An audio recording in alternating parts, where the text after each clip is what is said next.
You think your job is safe because it feels complicated. It isn't safe because it's complicated. It's safe, for now, because it's expensive to replace. And that math is changing faster than anyone told you. Here's what nobody explains clearly. A company doesn't automate a job because a robot can think like you. It automates a job because the cost of doing it without you finally dropped below the cost of paying you. That's it. That's the whole equation. Intelligence was never really the barrier. Price was. For decades, that price stayed high. Software was clumsy. Machines needed constant supervision.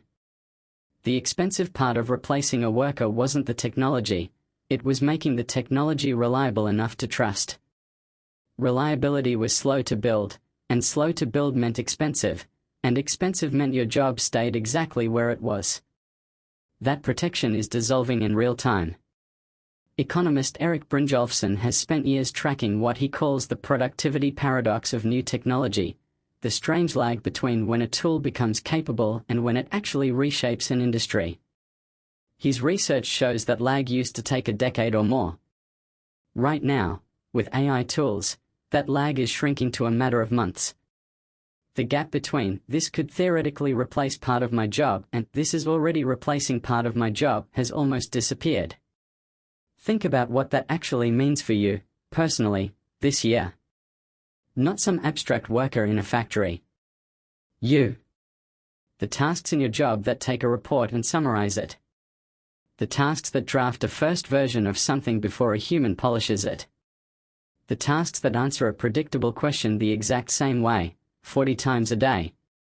Those were never the hard part of your job. They were the expensive part, the part that used to require a full salary just to get done reliably. Labor economist David Autor has studied automation for most of his career, and one of his clearest findings is uncomfortable to hear. It's not the lowest skilled jobs that disappear first. It's the middle. The predictable, rules-based, repeatable middle of almost every profession, regardless of how prestigious that profession looks on paper. A job can require a degree, a license, and years of training, and still be built, underneath all of that, from dozens of small repeatable tasks that a fast enough, cheap enough tool can now imitate at a fraction of the cost. Here's the part that makes this feel personal instead of theoretical. You didn't choose your job title randomly. You chose it because, at some point, it felt stable. It felt like a category, a wall, something that protected the work inside it. But AI doesn't see job titles. It doesn't know or care what your business card says. It sees tasks. It breaks your entire role down into a pile of small actions, and quietly asks, one at a time, which of these can be done faster and cheaper without a person attached to them? Economist Daron Acemoglu, who has spent his career researching how automation actually plays out across real economies, found something that should reshape how you think about this. Automation doesn't usually eliminate a role in one dramatic moment. It hollows it out, piece by piece, until what's left barely resembles the job you were hired to do. The title stays the same on paper. The actual work underneath it shrinks, quietly, one task at a time, until the person is doing far less, for far less leverage, and often, eventually, for far less job security than before. This is why panic is the wrong response, and so is denial. Panic makes you either freeze completely or chase every trend at once, jumping from one supposed AI-proof skill to another without ever building depth in anything.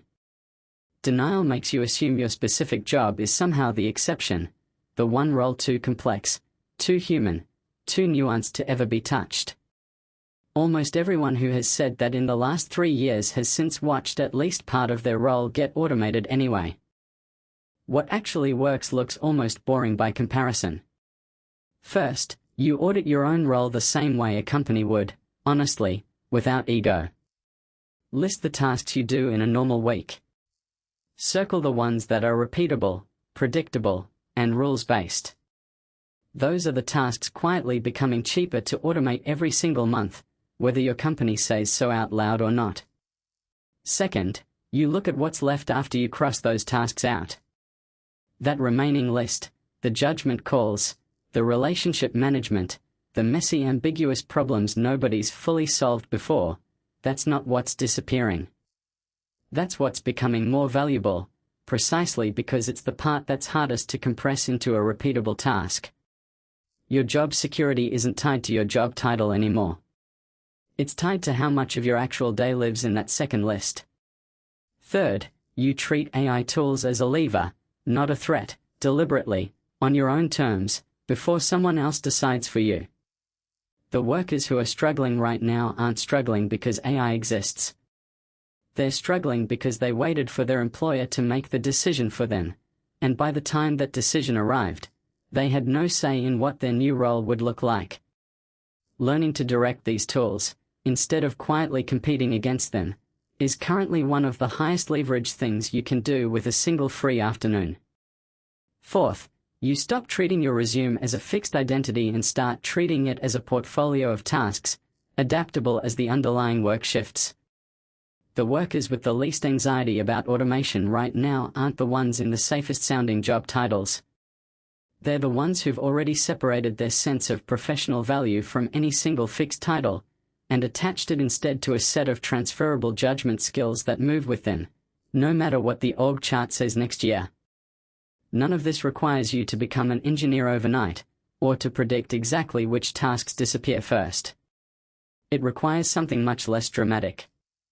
It requires looking honestly at the actual pile of tasks sitting underneath your job title, instead of hiding behind the title itself, and deciding, on purpose, which parts of that pile you want to still be doing 5 years from now. You think your job is safe because it feels complicated. But complicated was never the wall protecting you. Cost was. And the moment cost stops protecting a task, the only thing left protecting you is the part of your work a machine still can't cheaply imitate.